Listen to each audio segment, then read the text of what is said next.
Hey, what's going on, guys? Welcome back to the Jeremy Scott Fitness Podcast Radio Show, coming to you on this Friday, November the 8th, 2024. Hopefully it finds you staying safe and staying sweaty all at the same time.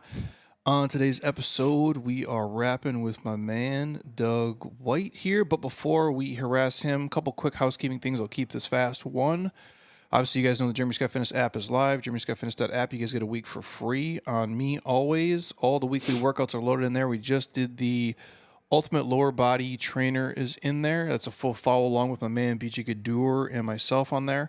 And then we are going to do a, like kind of everybody else does, like kind of like your Black Friday promo stuff. I want to say the week of, maybe even the 18th, we'll kick that off. It'll be our 47-day, our Rebuilt, and our Ultimate Total Body Trainer. We'll discount all those for you guys. You get full access. We will do the 47-day when it comes in January, but if you want a discount before that, be on the lookout on the newsletter. If you guys are not on there, we're happy to add you. Otherwise, JeremyScottFitness.app, you guys can pop in and get a week on me for free. And then just a quick shout out to my homies at AG1. You guys know the one thing I take every single day and I never miss. If you guys don't eat enough fruits and veggies, this would be the one thing I would throw into your life. It's why I travel with it. It goes with me everywhere. It's been damn near 7 years. I don't miss a day. Does it taste like a milkshake? No, but it's the best tasting thing next to it to help you guys be a little bit healthier. So again, if you guys want to try it 100% for free, hit me up. We'll send you a free sample. I don't care what state, country, province you live in. We'll get you the free sample out today. Or if you guys want to pick some up right now, drinkag1.com/Jeremy Scott will give you a year's supply of free vitamin D and 5 free travel packs with order 1. And I believe the entire month of November, we're doing an extra bonus as well each week. So it'll be a different kind of giveaway prize on that stuff. But again, if you do want the free samples, message us and we'll get them out to you. All the other sponsors in the show notes here. The group Dilo and I have going together, the Built Different Mastermind. You guys can check that out. And then obviously our friends at JLab, where we get our protein, turmeric, collagen, curl oils. Basically all the rest of our sups are on there, and then everyone else. So you guys can check those out, because I'm already tired and I don't want to read through the rest of them. So here we are. Doug White. Welcome, my man. Thank you very much, man, for having me back, Jeremy. I appreciate it. Yeah, and it's your birthday.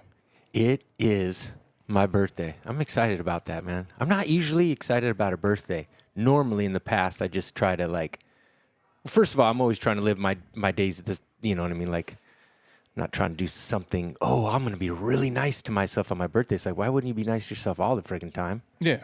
But normally in the past, when it's my birthday, I'm like trying to avoid people knowing. And I don't really want to reach out. And but like this time, I'm like, fuck it, it's my birthday. I love it. I'm telling people it's my birthday. I'm texting people, hey, did you know it's my birthday today?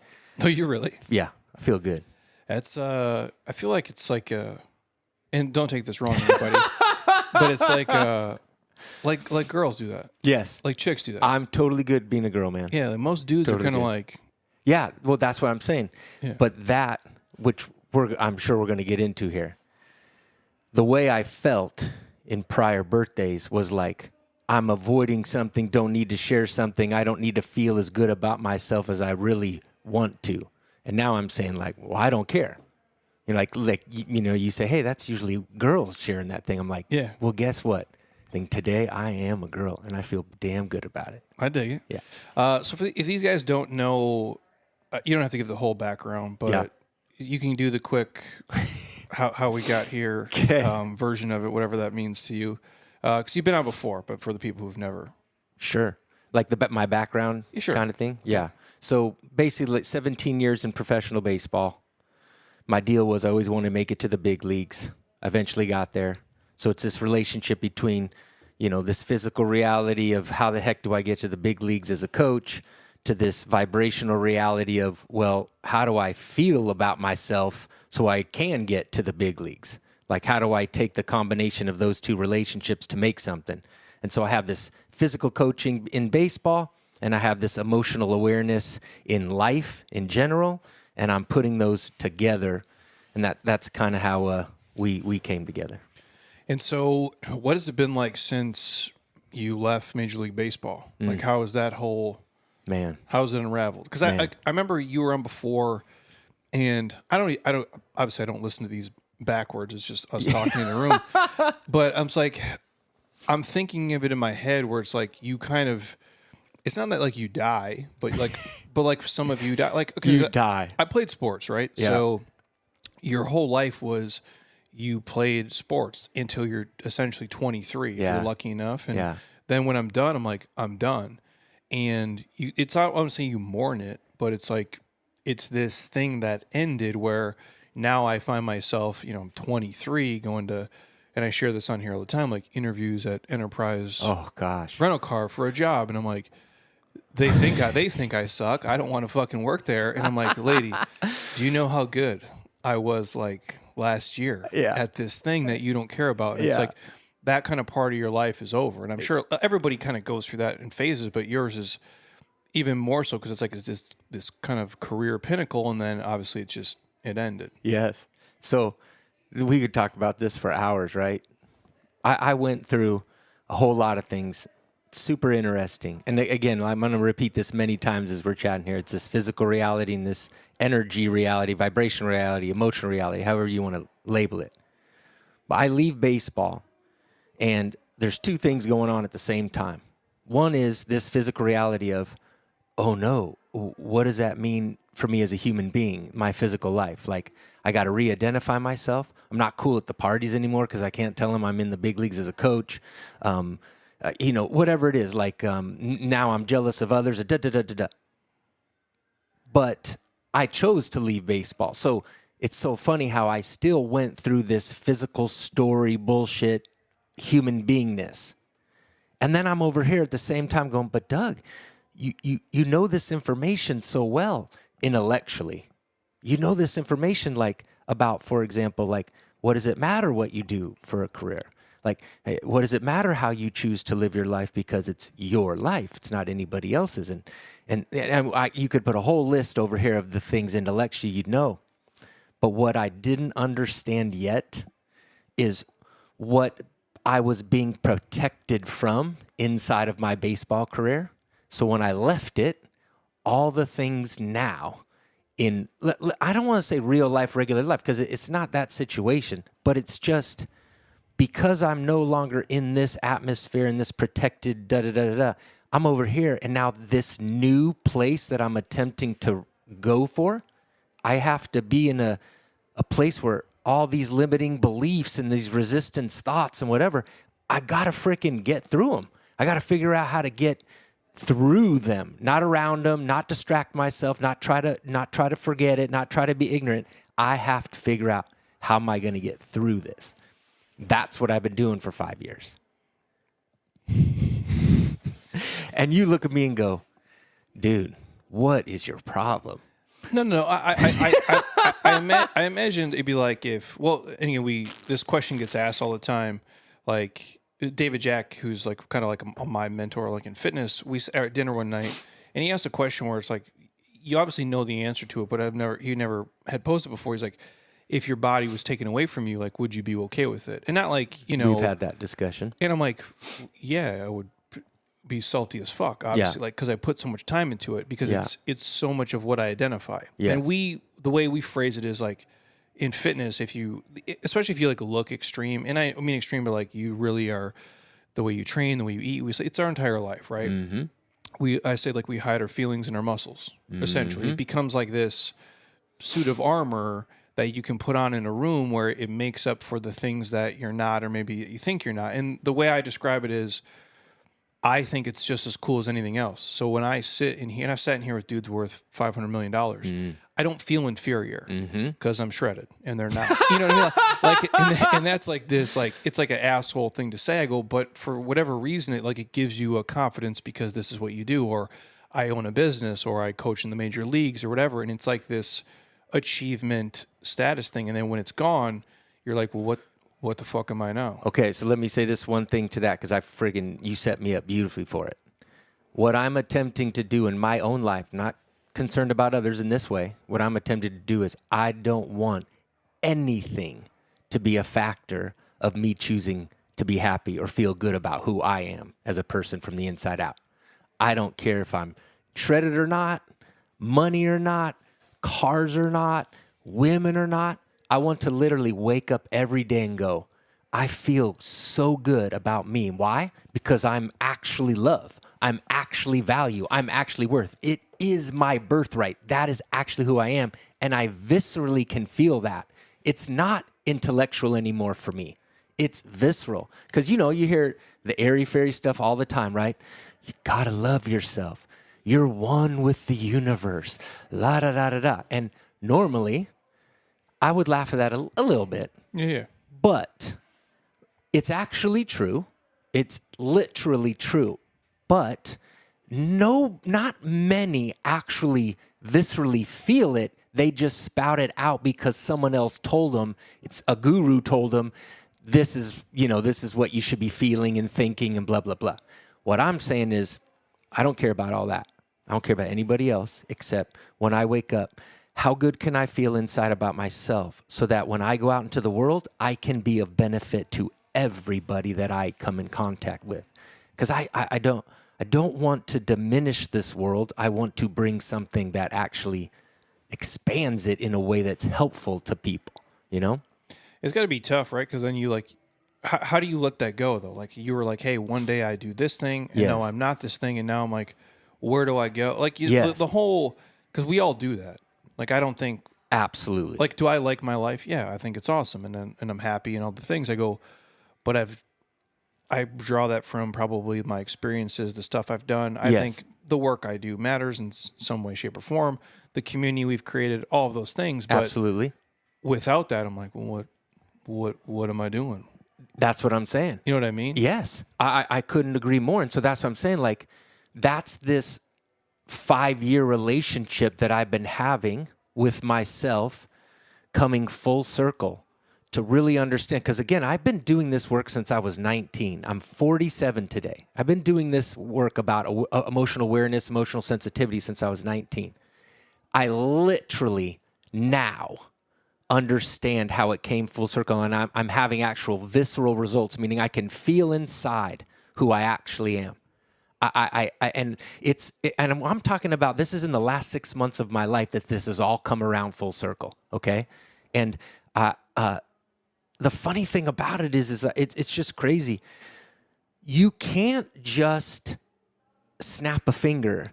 You can't just say, well, I'll just ignore the last 46 years of my life and just decide today I'm going to be happy. Today I'm going to be this, because the life that you're living, those experiences that you're living, it's coming to you based on what you've been expressing from the inside out, like your dominant vibration, your dominant frequency inside of you. Whatever you've been letting out into the universe every single day, all day for the last 46 years, 47 years now, it's showing up in my life every single day. So every single day I'm reminded of, hey, Doug, are you checking in with you? When you run into this experience or this experience or this experience, does it make you feel bad about yourself? Or when you run into an experience, can you look at the experience and go, ooh, what do I want to take away from this now? What is this showing me? Because I know I'm headed down this path. And if I look at this in this way, I can continue to go down this direction of my path. I won't have to take a right-hand turn and go all the way through the valley and down to and come back around. You can do that. But what I'm saying is I'm trying to just lessen all the bullshit and just walk my path. Like, when you, for people who listen, so they don't go crazy here. Sure. Like, it's like when you say like your vibrational energy or the stuff, is it like you're talking like the things that you think, the things that you say, the stuff that like you're just kind of putting out into the world? There's like some law of attraction of that stuff? Yeah. So, like the law of attraction is like, we could go down a rabbit hole on that stuff. Like, So, the way I say it, like, and some of it, like, I buy into some things and some, like, for sure. Again, like, Yeah. I'm like, I get it, the affirmations. Like, yes. But again, like, there's no snow. Like, there's snow, bro. Get a shovel and fucking move it. Like, totally. There's a thing. Totally. But I also understand, because we have some other, like, I have a tissue guy who, shout out to Dr. Geyer. He's great. But I tell people when I send him, I go, he's crazy though too, because he talks like you do. Yeah. And there's some things when you wake up and you're like, oh, I'm old, I feel old, and you keep saying the same things. There is something to that. Or my life sucks, everything's bad. Even if you say it like half joking, yes, there's something to that. Yes, like I do believe that. Exactly. And the something to that is an energy. And the energy has a feeling along with it. And when you tap into that energy and then feel that thing, that becomes more. Period, point blank. And so people don't really necessarily understand that there's a feeling and or emotion and or energy and or frequency and or vibration behind every physical subject of their life. So it's all about relationships. Period. So what's the fast course through all of that? How do you feel on the inside about you? Because if you feel, I mean, I know how this feels inside, to describe this. I hope I'm doing enough, whatever for it. But if you consistently understand not only how you're feeling and you're feeling good, and this has nothing to do with you have to feel good all the time.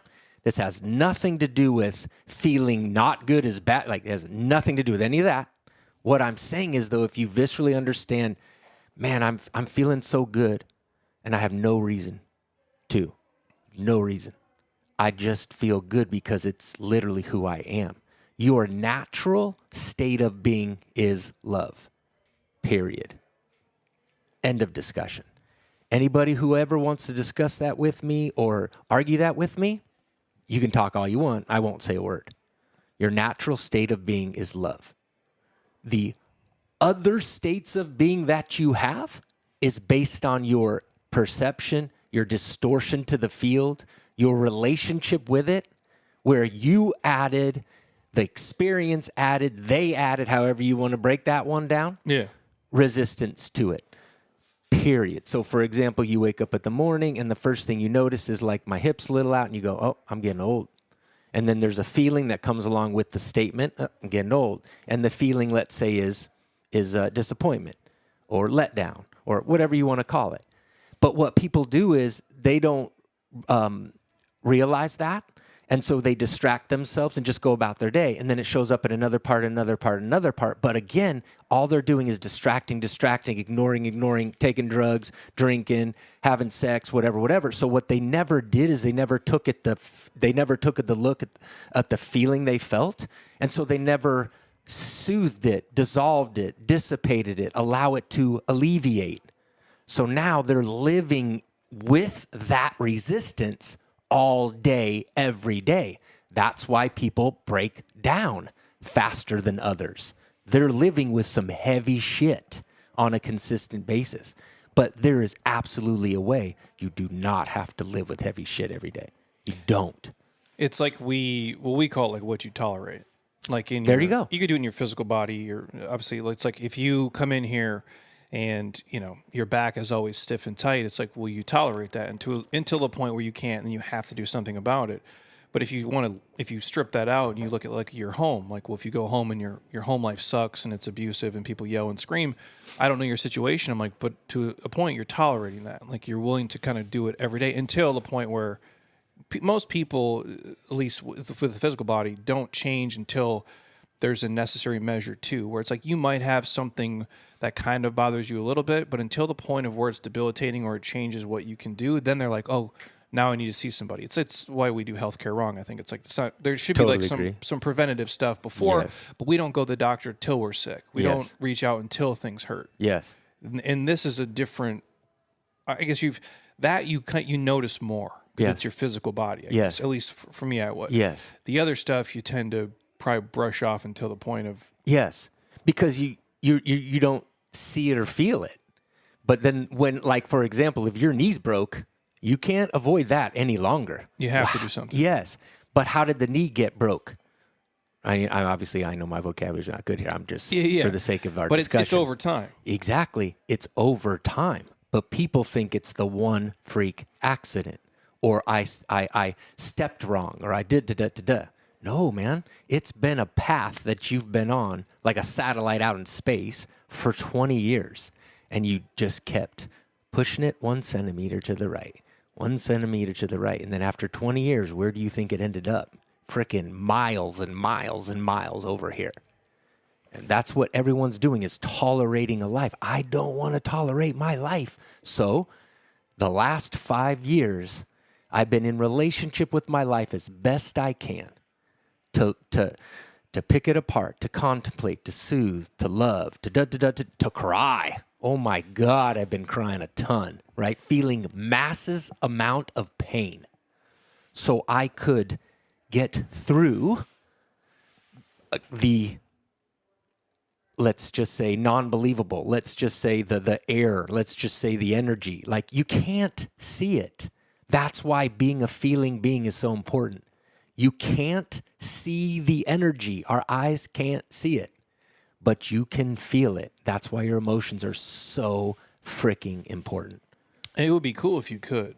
Like if you were like a man. positive person and it was like green, and if you're like a negative, like an energy vampire, it was red. Like something pops up in front of you. And be like, avoid these fucking people at all costs. I mean, like an Atari game. But I do think some of that, like you can, like when you're around people, whether it's authentic or not, it's probably hard to say. I mean, if you're around someone long enough, you know, because it's hard to be like an external fake cheerleader for 20 years. Yeah. But there's people you're around and you're like, oh, that's an energy. Not, I don't mean like a high energy, but just like, that's a person I would want to be around. Right. And you feel that. You feel it, yeah. Yes. I think we all do. That's what I'm saying. But you see that in the way of like I look at you and like you look like a happy person. You're smiling. You're walking around. Nice body. Blah, blah, blah, right. You know, like that type of deal. Yeah.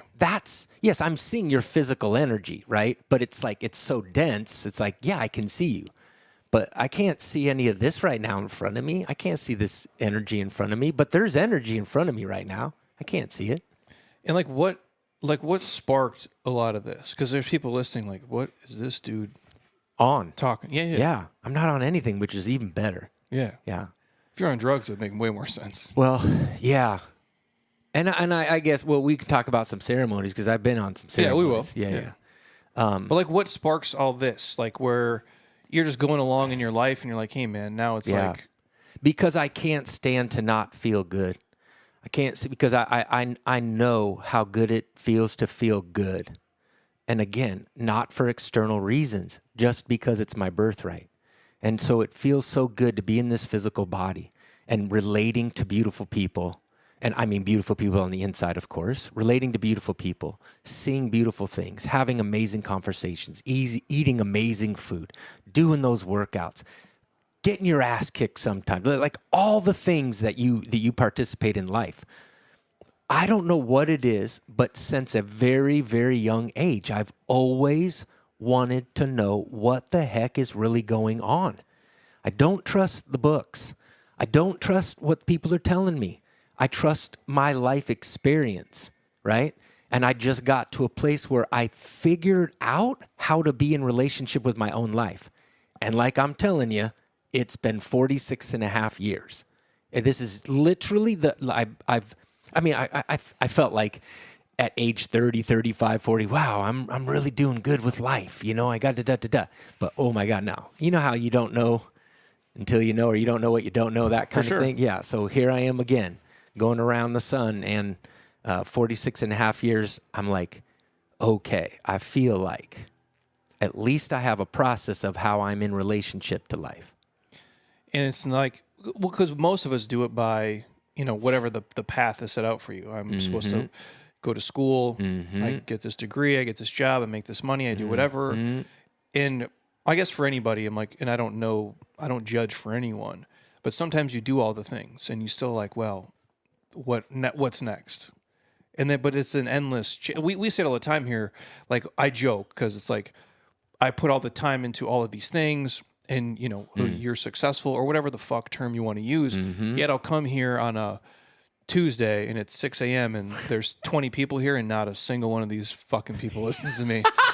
And I'm just sitting here like, and I'm like, I look around and like, and I'll walk in back to the office like, Monica, like, what am I doing? Like, what are we, like, what is this about? Like, so great. Like, I'm so great that no one here even like gives a shit. I could have just like, you know, zoomed it in basically. Yeah. But, and I say that in joking, but you have to ask yourself probably along the way, like, I would always say is like, we're building, right? Yeah. Especially when you're younger, it's like, okay, you have no clients, there is no money, you don't know what you're doing. So you build up your physical body, you build up your business, you build up your skills, but like, build it for what? You know, you build it to have it, the community, and I get all this stuff. I go, but at some point there has to be like a crossing of the Mendoza line of like, well, what are we What are you building? For, and for what? I couldn't agree with you more. And that's the point. Like, these are the questions I'm asking myself. And again, I keep getting confused by physical reality, meaning society, the news, parents, whoever else with their opinions, and what is really real.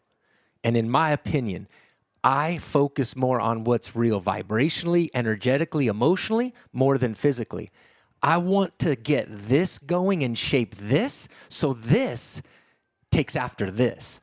And so, obviously nobody right now is seeing what I'm putting out, but you're talking what you, and I don't know how you even explain that or go about that. Yeah. For someone listening, like what this dude's talking about energy. Oh, we could break that down. And no problem. And I'm over here and I, physically feel good or I feel bad. Yes. The way, like, when you describe it, for me, obviously fitness is what we do. Yep.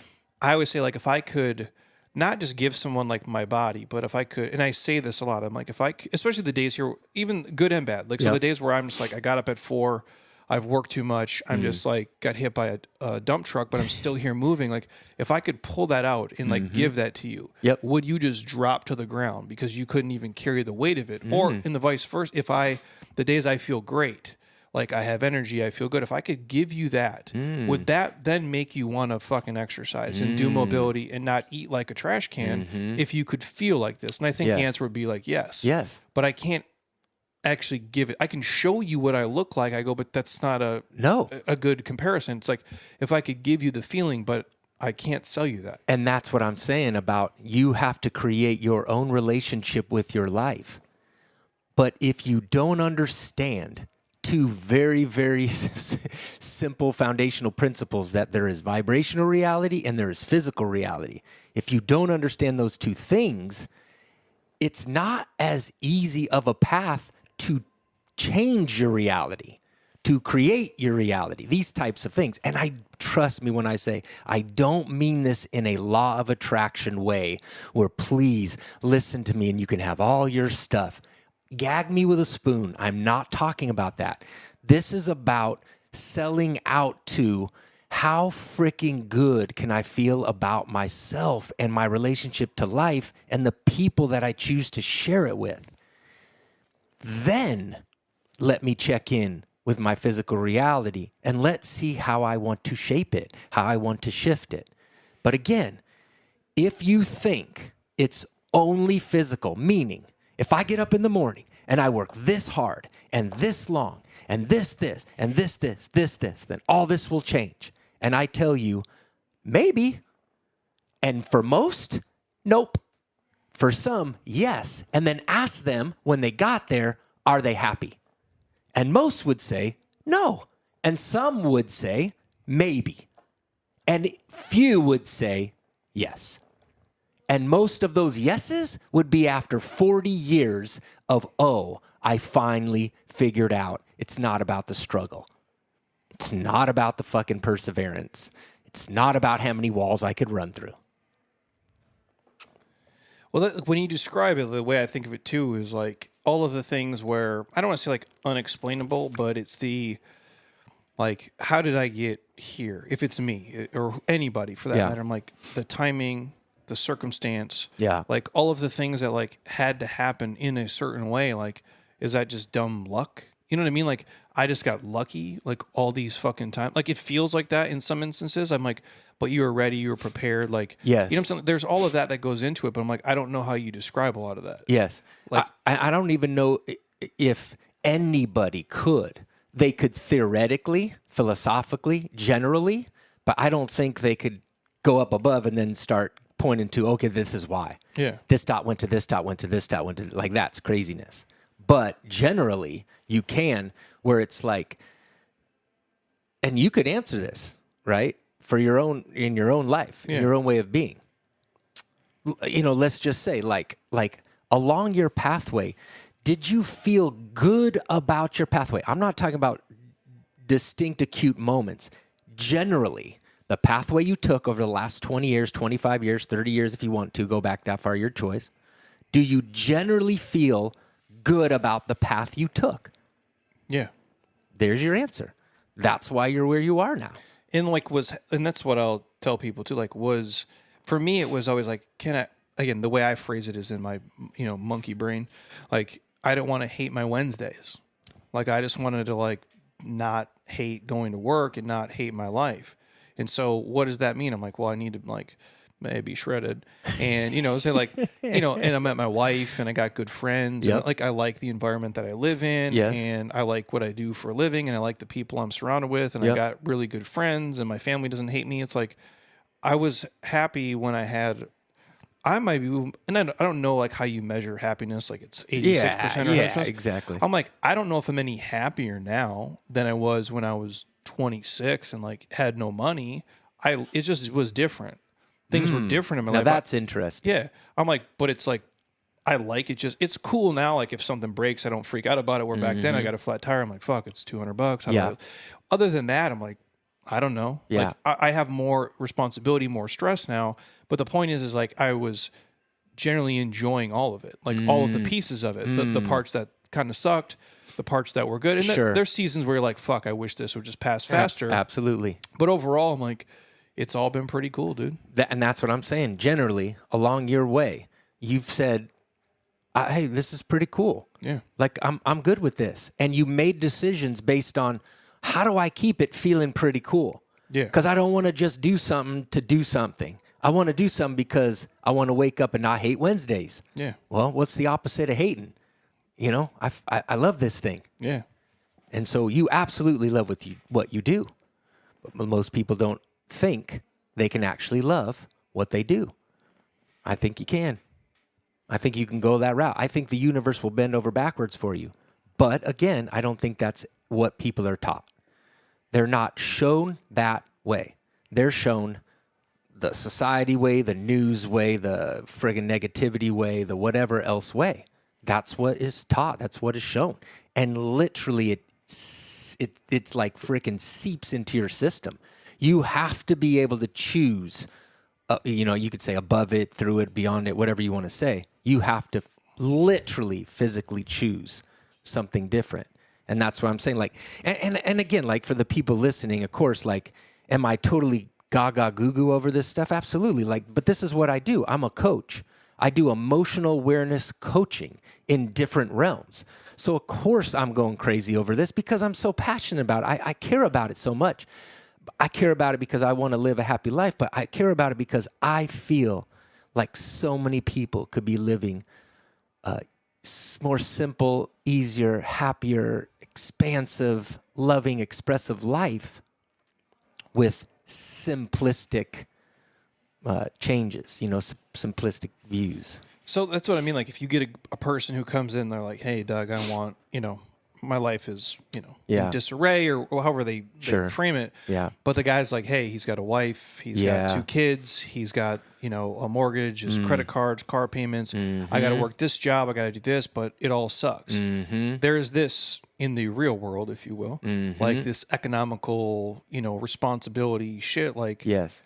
How does that, like, how do you even start moving that needle for people? Because like there is a real weight to that where you're like, fuck, dude. It's like the way I describe, like, there's like a meme on Instagram. Every time I find it, I'll share it.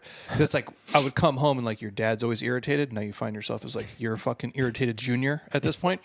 Like, cause I'd come home and I'm like, this dude, my dad drove a truck for 33 years over the road. Yeah. He's basically Clint Eastwood from Gran Torino, if you picture that, except with tattoos. Yep. And I'm like, you'd come home and I'd already be home and he'd get off work and you'd come in and it's like, he's just fucking pissed, right? Because like his life sucks. Yeah. And then he finds me and my best friend there just like eating food, playing video games, like whatever else. And I'm like, why is this dude so mad all the time?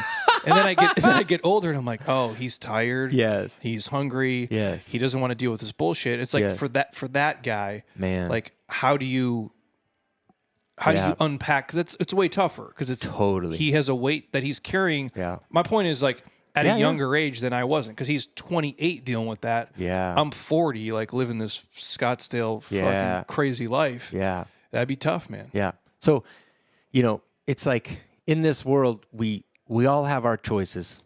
We all have our own decisions on how we want to think and feel, believe about our own life. And so I know this for sure. Everybody in life has emotions. You have emotional guidance. You have emotional awareness, emotional sensitivity, however you want to label it. Okay. So you have a choice to ponder, reflect, contemplate, wonder. Why do I feel this way? Or why do I'm doing the why questions. I like the what questions more so, but I'll just stick with it. But like, why am I doing this? What is this about for me? Is there something else I could be doing? Is there something else I want to be doing? Is it da-da-da-da-da? And so it's like some people, like, I think they don't choose to ask any of those questions. So it's like, well, can I say anything to those people? No, I couldn't, because they're not asking. They don't, not that they don't care. Maybe they just aren't aware that it's out there, or that there's something more available to them. But for whatever reason, there's not that quest in life or that search for life. I've always had that quest or search for life to find out those things, right? But let's say I'm sitting with someone still in those same exact circumstances, but they're asking. Yeah. Because that's the biggest thing. If you're not asking, that, like, if they we can't have the conversation. Like, hey, man, I'm trying to fix my shit. So now it's a deal of, like, first of all, as a coach, I need to make sure, like, I'm the North Star, as corny as that sound. Because I can't, let's say, pivot from or be shaky off of my own foundation and belief system and knowledge base. That's craziness. So I 1,000,000% commit to what I know about the way I feel and believe and think about this world I'm living in. So that's the first thing. So I hold true to that. And then as we're speaking, I'm attempting to drop nuggets of, that's a physical story you keep replaying. That's how we want to move energy. That's how we want to shift energy. So we want to keep having those two plays going on. So we'll have a conversation about, my job sucks. Awesome. I show compassion. Sometimes I show empathy. Maybe we have a little cry session together. I don't know. Maybe it hits me a certain way. I don't know. But we're sitting there having a real conversation about it. And there's no way that I could ever not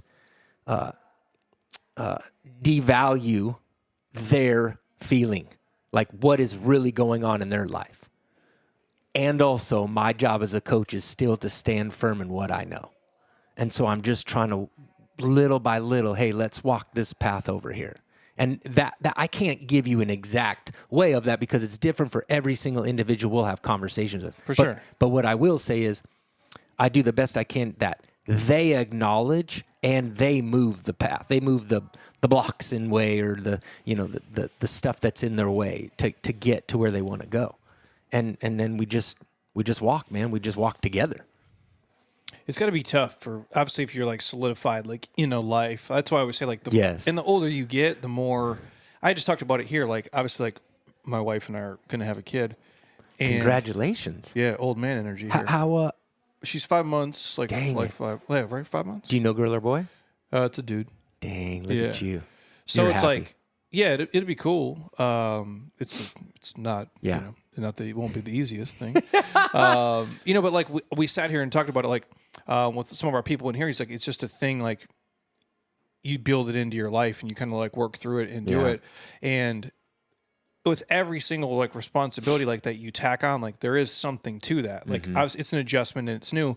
And that's the reason I bring that up, is just because as life goes, you pick up more stuff, like good and bad for the most part, like your physical body. Like, it's, I'll use LeBron. Like, LeBron's so great at 40.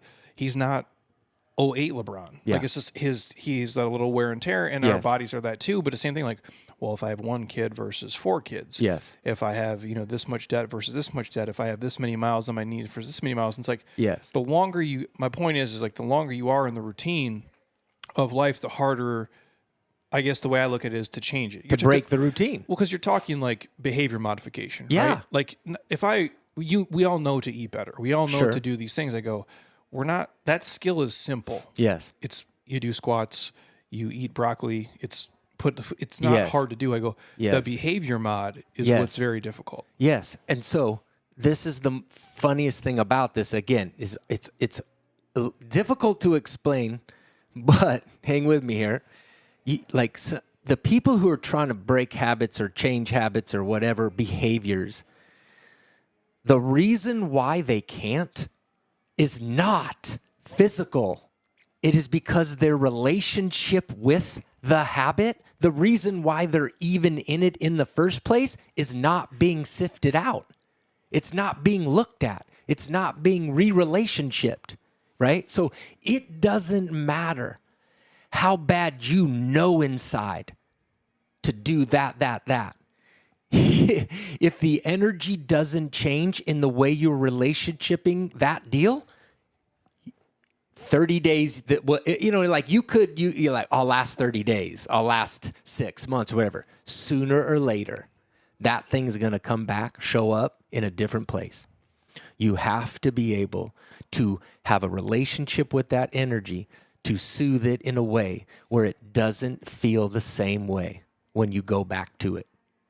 That's the only way that I know is a foolproof way to change a behavior. Now, the thing about it is, if you're a physical human being and you couldn't give a shit less about vibrational reality, emotions, and you'll try something that a coach told you to do, a guru, a book, a blah, blah, blah. You'll try it. And let's say, I'm putting air quotes up, dumb luck, it worked. And for whatever reason, there you go. But if you ask that person, how do they feel about that thing now? They would describe like, I don't know. I just don't think about it anymore. It's not the same. When it comes up, it doesn't feel the same way. They used a physical fix to change the way they felt about it. That's great. It doesn't mean you can't do it that way. But I'm just saying, if we're talking about a philosophy of why these things stick around, that's the philosophy of it. It's an energy thing. It's an emotion thing. It's a frequency. It's a wavelength thing.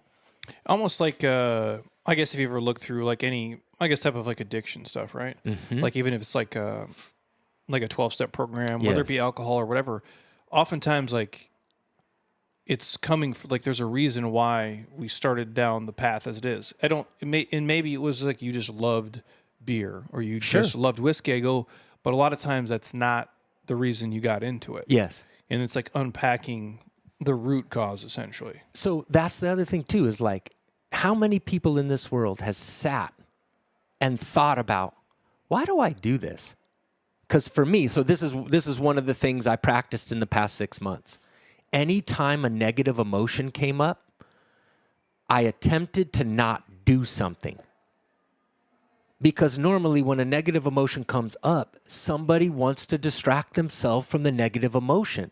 But the negative emotion is your information that something is going on for you right now, that if you took a look at it, if you relationshiped it, right? If you loved it, if you soothed it, if you hugged it or whatever, that energy would dissipate, dissolve, move away.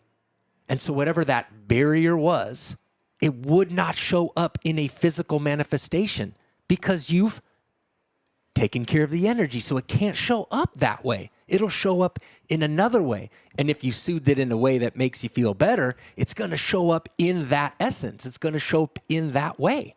The exact thing, I'm not like, that's why I'm saying we're the law of attraction. Now we're going to go down a whole thing of like, well, what's the exact thing? Like, we're not talking about that. I'm just talking about how our relationship works inside of this universe. That's it. So it's like, you know how people, like a normal person, like an average person, be like, hey, I had a shit day. Let me have a drink. Yes. Let me chill out, whatever. Yes. You're saying like, what's the reason you had the shit day? Yeah. Or what's the feeling? You know, and you might know why. You might know why, but like, why do we feel that way because of the thing? Exactly. And not that it's not bad. You could do whatever you want with your life. There is no bad. There is no good, there is no bad, there is no right, there is no wrong. There's zero judgment system in the universe. Energetically, zero judgment system. Us as human beings judge the shit out of everybody. Yeah. That's our judgment system. That's what fucks everybody up. Well, it's like if I've said this on here before, like you're having a shit day, you get home from work and you're pounding beers. Yeah. We generally accept that. Yes. You're having a shit day, it's 9 a.m., you're pounding beers. Ooh. We look, yeah. Yeah. We might want an intervention at some point. Yeah, but it's the same thing. It's absolutely it's just the same thing. The different time of day. Exactly. And so here we go. There's nothing wrong with that decision. However, if you want to live a certain type of life, meaning you want to feel a certain type of way from the inside out, I would assume 9 a.m. chugging beers consistently is probably not going to provide you with that. I could be wrong. There could be somebody right now gonna call you up tomorrow with a message like, no, I'm the guy. I drink 9 beers a day at 9 a.m. and I feel great, right? He's a legend, yeah. Yes, absolute legend. We should absolutely bring him in or her in. But that's not. I would not do well with that. And that's what I'm saying. It's like there's a, I don't know what the saying is, whatever, but there's so many people who say this. It's like, well, okay, well, what do you like? How do you want to feel in life? Or, like, let's say I want to, I don't know. I just want to have my peers respect me and love me and blah, blah, blah. But I go do blow in the bathroom and I have sex with as many people as I can and I da da da da da da da da da. But I want people to love and respect me. So is that the path that takes you to this love and respect? I don't know. I'm not gonna say anything about it. It's your decision. But I would assume that to get to this love and respect place, like, you might want to make other decisions. You live a different kind of way. Yeah, you would live a different kind of way. And then you'd feel differently. So, and I'll ask this because I got it on my sheet. Mm-hmm. You did you went on some journeys, if you will. I think your sister talked about this on here. She did a few psilocybin journeys. Yeah, and she broke it down for me, which is super awesome. Yeah, I did one legit psilocybin journey a couple years ago, but then June 1st of this year, I did MDMA journey, and then I did another one late September. So I've done 2 MDMA journeys. Those were life-changing journeys for me. So for people listening, if you want to, I don't know how expert you are in the fields, like the difference between this psilocybin one, and this here, So and everybody's different, I'm sure. Yes, for sure. And I am absolutely positively not an expert in this. And so I'm like, you definitely want to Google all this stuff that I'm about to say, and not, these are asterisks next to everything I'm about to say. Yes. But what I'm saying is, like, for psilocybin, that is a mushroom, that is a psychedelic, it's a plant, it's a medicine, and it's a natural deal. MDMA, there is some made up stuff to that. It's not completely 100% pure. There's a little bit, you know what I mean, depending on who you're getting it from and who the source is, whatever. But I can't really, I'm not going to state this, like, as far as like psilocybin, what that is. I know that MDMA is considered a heart opener, right? Like this thing, Wachuma San Pedro, is considered a heart opener, right? Where there's other things that you can do in plant medicine and psychedelics, that are different, you know what I mean? They're like more intense, less intense, I chose to do MDMA because I wanted a heart opener, and I wanted to start looking at what is continually getting in my way. What do I keep getting blindsided by? I think I'm getting blindsided by it, right? Yeah. So I jumped into the first one, June 1st, with an amazing woman. Her name is, maybe I don't want to say her name. I don't know if this is like legal and all that stuff, right? You can just, let's just say she's a fairy godmother for me. Some lady. Yeah, some amazing lady. So describe the whole, like the process of it. Like what that, because people are listening, like, what does this even mean? Yeah. So, there's people all over the world these days, especially in the U.S. that are facilitators for these journeys. I will say, like, not to get off track, we'll have you go through the whole process. Oh. At what point do they, like, these guys stop fucking around and be like, hey, man, this is just something that we're going to make, not, you can do it here in America. You know what I'm saying? Like, man, when is that going to happen? Yeah, because it's like, forever it was like, hey, if you smoke weed, you're a criminal. We'll put you in prison. Wow, now crazy, it's like, right now it's a medicine. My neighbor's like, he bought, his wife died. He bought the house next to us. He's got to be like in his 70s. Yeah. And when they moved in, I never saw him. Like, all of a sudden in the backyard, dude, he's like just blowing trees. Yeah. And my wife's like, what is it, like some college kids living back there? Yeah. This fucking guy is like 78. Just fucking Willie Nelson smoking weed. And he's the nicest I'll probably be doing that at 78. Yeah, he's fucking great. Yeah. But we used to look at that as like, oh, this is such a problem. And if we legalize marijuana, the world would go crazy. Yes. Bro. How dumb was that? Nothing has changed. Not at all. Other than like, my mom can do edibles now and watch, Yeah, and there's so many benefits. 100%. I would assume the benefits outweigh the harms, right? Yes. Exactly. So that's the same thing with this deal. But for me, it's like, again, there's always two sides of the coin, right? We live in a duality deal, right? So there's always going to be the jackasses that, okay, here we go. I'm going to be this facilitator, or I'm going to start growing and selling and and they don't do any real services for the people that come in and really need assistance, right? But, you know, for full transparency, there's no doubt about it. I used to talk shit about the stuff in the way of, I was like, yeah, but you can't use that as a replacement for your own work, the own integration, the own discovery that you need to be doing. I fully drop all negative talk that I've ever had whatsoever about plant medicine, psychedelics, whatever.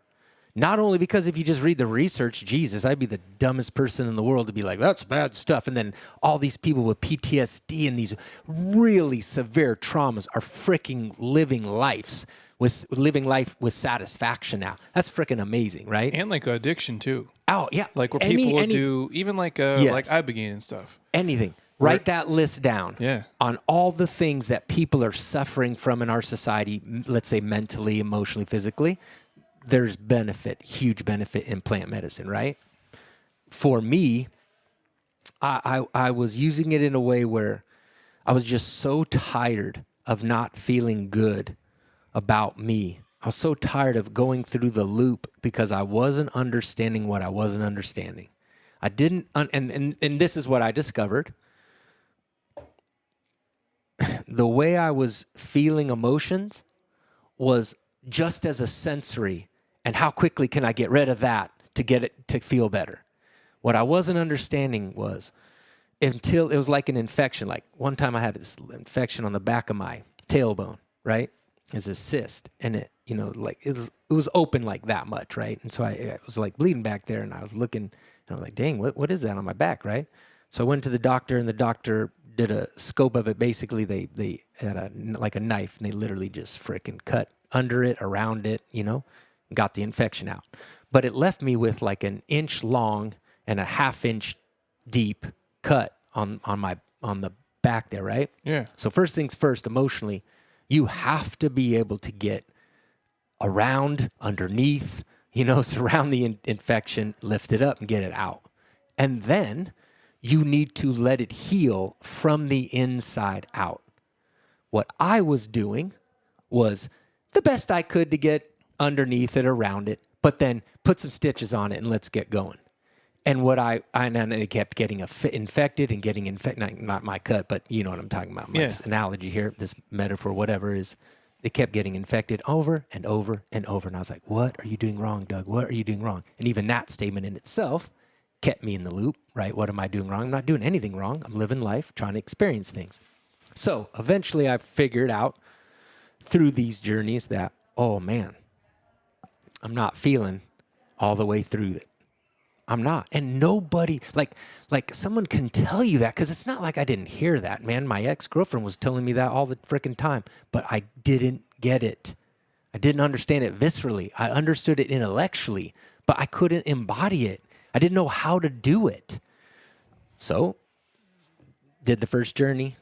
Whole journey was, yeah, like what is that? Because I think your sister said like the same type of thing. She's like, I was trying to like, I don't know how she worded it. I have to listen to the episode. Yeah. She's a genius, by the way. Yes, she is. And she was like, I was, you know, I'm very like, you know, I'm a yogi. I do yoga all the time. She goes, Jeremy, she's like, I could have done yoga for 10,000 years. Yes. And like, it still wouldn't have took my mind to this thing. And like, she's a scientist. And so for someone to like that to say it, I'm like, oh, that like, for what it's worth, like her authority, like it buys me into it that way. Totally. And so it's what you're describing, but what does the process look like? Like you show up to this, like we've had people on here before, like Troy Casey and Mike Ravielli, who were like, yeah, I'm in the Amazon. I'm fucking, you know, like they're on some, they did a dieta and shit down in Peru and stuff. And I think Sergio was on here talking about like shit his pants and puked a bunch of times. Oh like, man, and ayahuasca maybe. Yeah, I think that's ayahuasca. I think that's what it was. Yeah, or like I think even Mike was like frog poison or like there's so many things now. Yeah. Which again, I do think I don't know enough about everything. I go, but if you're going to ask me like, hey man, your options are to essentially go on this mushroom trip or do hardcore SSRIs forever. Yeah. I don't see how this thing that lasts a handful of minutes really is going to be worse for you than like these drugs that a lot of them like wouldn't even know how they work in the brain. And ones that you take them, it's not like you can just like stop taking them. Right. Yet we push this and we look at like this is crazy stuff. Exactly. And this is a plant. Yeah. Yeah. So for you, like, what is it like? How do you start out the whole thing? So a good friend of mine referred me to this lovely lady. We had a conversation because I was resistant to it. Not skeptical in the way of like, because I already did that psilocybin journey, so I knew there's something to it for sure. But I was kind of like, I don't know, maybe I'm going to use this as an excuse and it won't work and blah blah blah blah. So anyways, I had a conversation with the lady and it went very well and she was awesome. I loved her energy and so I went. So you show up at her home, you know, she has a beautiful home and well, I don't want to say just because. Anyways, in the ghetto. Yeah, exactly. So I go to her home and she has like upstairs. She has just this room like set up for these ceremonies, right? So you go in, you sit down. I'm like sitting on like a smaller bed, like a day bed, you know. And she's got a couple chairs and there's crystals in there, whatever she wants to flower the room up with. There's some music playing, you know, so on and so forth. And so you do, you know, this was the first day I actually met her, right? So it's just kind of introductions and she starts just like wanting to talk to me. It's like therapy in a way, you know what I mean? Just having conversation. So then there's like the way she does it, like this is going to be different for everybody, any facilitator. Like if you go to a hospital, it's going to be way different than you do this, right? Yeah. So I go in there and the first things first is like we get the energy rolling and she's like kind of doing a prayer, like bless the medicine, you know, bless the MDMA, you know, does that, chilling. Okay, here you go. Take it. It's just a pill. Take it, you know, put a little water. And so it was really cool because she's so freaking good at what she does. But like, there's no doubt, like I have some resistance to it because that awkward state, like to transfer from like this state to that state is like, oh, I don't know if I want to do that, right? Yeah. So basically what she did is she tricked me. She sat there and just dosed me with question after question after question till eventually I was like, can we stop talking? Because I think I'm good. I think I need to lay down, you know? So like how long does this take? that took, you know, to be honest with you, it's a time-altered deal, so you don't really know, but I would assume that part took me about 20 minutes, maybe. Okay. Something like that. It's almost like if you guys have ever been high before and you like are making like popcorn or you're watching Netflix to load and you're like, why is this taking so long? It's like 25 seconds went by, but it feels like 25 minutes. Yes. Yeah, I get it. And so I just really like, I couldn't keep my eyes open any longer and I couldn't answer the questions any longer. I said, I think I need to lay down. She's laughing. She's like, yeah, I think you need to. Like, she knew what the frick was going on the whole time, right? She's like 20, 30 years in the game, you know? So anyways, it's really interesting because this is what she said at first. She said, hey, this is before I took the medicine. She said, if you feel like throwing up, just ask afterwards what that was about. What did you release? And I thought, you know, and I've heard that before many, many, many times. But like, you know, when you're in the experience, you're like, okay, that's, you know, like, oh, I'm going to talk to my throw up. Like, okay, this is goofy. Yeah. But I kept it in the back of my head. So I lay down and I felt like I did want to throw up. So I immediately just said, hey, can you walk me to the bathroom? You know, she goes, yeah, no problem. So she walks me to the bathroom. And I had this conversation with myself. Like I say, I had the conversation with my soul, right? And the wording in my head was, what does it matter if you receive your answers? Meaning, I have this resistance to throwing up. I freaking hate throwing up. So here's a perfect example of how you dissolve that energy. I have resistance to throwing up. I'm about to throw up. That conversation says, well, what does it matter if you throw up, if you receive your answers? Because she was saying, you know, once you throw up, you ask the question, right? Yeah. And so right there, I had that new consciousness, new relationship with throwing up. And guess what happened? Immediately dissolved. No, what do you call it? No nausea, rest of the time.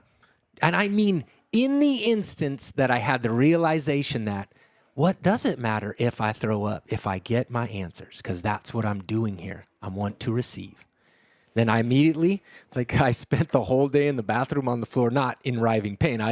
That's where I felt comfy. So I literally just squatted against the wall. And I spent, I don't know, maybe the next 4 hours, literally just having a conversation with my soul. And it brought me through, and we could discuss whatever you want, but it just brought me through a few main things that I wanted to take a look at in my life. For 4 hours. Yep. And I didn't realize, you don't realize it's 4 hours. You have zero clue. In my head, I'm like, man, that's an investment. Yeah. Like you're like squatting hard. No. I'm just like, leaning against, I'm on the floor and leaning against the wall, Yeah. Yeah. But like my last ceremony was like, man, it might have been 6-7 hours. Like you're literally for that long. In it. Yeah. But you don't realize it. I thought it was, when I was done, I thought it was 2 hours. It felt like the time was 2 hours. No shit. Absolutely. Because you're in an altered state, Like, what is it like? How do you even describe it, or don't you? So the first ceremony was just me and me. I didn't ask her to come in. I didn't ask for, because it is super important to have a legit facilitator, man. Because the way you're receiving messages sometimes on these medicines, like you get a little freaked out. For sure. Yeah, because you're not really sure what the message might mean. Or the way you interpret it while you're in this altered state might be a little scary sometimes, So anyways, but for whatever reason, the first time was just me and me. And I was just there sorting stuff out, man. And again, the way I describe it, my soul was just kind of taking me through different things. The first thing it took me through was emotions and my emotional reaction to people. So it literally shot up 5 people. Randomly, right? Like here's 5 people. Here was my friend, like a former whatever friend, blah, blah, blah. Just lay down the line. And there was, as I looked at each one of them, I felt a visceral feeling inside of me, like this emotion came up. And it was just letting me know that, hey, just because you feel this way when you see these people or might be around these people, it doesn't mean it's bad or wrong to be around them, but be aware that, hey, this is what's going on right now in regards to the relationship. And so maybe you do want to choose to silently, softly back up. Maybe you do want to choose to have a conversation. Maybe you do want to choose to love them even more. Like, who knows? But it was just telling me, don't be scared of how you feel in that regard. It's there for guidance. So that was like one thing. The overlying theme of that first ceremony, purely, was you already are who you think you're trying to be. You're already that dude. Don't need to try anymore. You already be he. That's it. It's over with. So that's done. So the more you can hold on to that, and that's why I'm telling you, it's a visceral game. It's a feeling game, not a physical game. Yeah. Because again, I got the connection in the ceremony, but now I go back to physical life. And if my pattern of thought is not, I know who I am, I got to do the work emotionally, whatever, energetically, to get that to be more of my consistent pattern of thought, about myself. That was that whole first ceremony. And what is for when people, if they're listening, or anybody who, I guess, what's the number one reason people are like, yeah, I'm going to give this a shot or try it? I guess I don't know that. Yeah. I mean, I couldn't speak for that either. Or for you, what you're like, yeah, you know what? This is something I should try or do. Yeah. Like, what was that? Like, how do you come to that decision? Because of the 5 years that I was after I left baseball, because of the experiences I kept repeating inside the 5 years. Because, are you sad that you're done? Or were you cool with it or not cool with it? Or did you even know at the time? Well, that's what I'm saying. No. So remember how when we first started, I was like, I humaned it the whole time. Like, I was resistant to it, even though I knew it's what I wanted. It's what I wanted. I wanted to leave. That wasn't going to be a fit for me any longer. But it took a little while for me to accept, Dougie, you're good. This is what you wanted. I just was doing all the human shit. I was doing all the shit that people think you need to do oh my God, but you were in the big leagues. Why? Because that's what the thing people were telling me. Why would you walk away? You were in the big leagues. 17 years was all your life. And the only thing I ever think about when I make a decision is it didn't feel good anymore. I had no regard, you know what I mean? From what I know energetically, emotionally, I had no regard for 17 years. I had no regard for status. I had no regard. I just knew I couldn't feel this way anymore. And I felt like I needed to remove myself. For whatever reason, I needed to remove myself. No, not everybody needs to remove themselves from situations. I did. That's what I wanted to do. Because if you didn't, you'd just kind of keep on the same path. I would have slowly been killing myself on that path because I was not allowing myself to be who I was in that arena. And so if I'm not going to allow myself to do that, I want to choose another arena. But and then like, maybe we talk, maybe we not, but like what I'm doing now, like that's more of the arena I want to be in. And how would so you did and this differs from the psilocybin like quite a bit? It did for me. The experience was way different. Because like when you went into the this one, hey, I'm gonna try the MDMA. Like, is there like a goal, or like do you have an idea of what the goal is? So it's interesting you said. So I did write some intentions down before I went, like naturally. Yeah. I just because it was like 10 in the morning that we were going to do it, and you take an Uber over, and so I just sat down. It felt good. Like 8, 9 in the morning before the Uber came, it felt good to just sit down. So I wrote some things, and like when I did the journey, everything that I put down was experience, except one. It was my relationship with my dad. That didn't come up. But everything that happened there and in the second journey is it's preparing me for any relationship whatsoever. Yeah. Specifically the one with myself. Did I answer that? Yeah. And the psilocybin differed how for you? Man, that's a good question, dude. I just was at that point of time in my life. Well, you're again timing of life. You're different people. Yeah. Man, I don't know if anything I would have done at that time would have quote unquote got me out of that. But the ceremony itself was cool. Like some cool things happened and I had some cool realizations. But afterwards, the integration was not close to what this integration has been. For the last 6 months, I 3 or 4 times a week, I've been writing with my soul. Like I ask my soul questions and I write.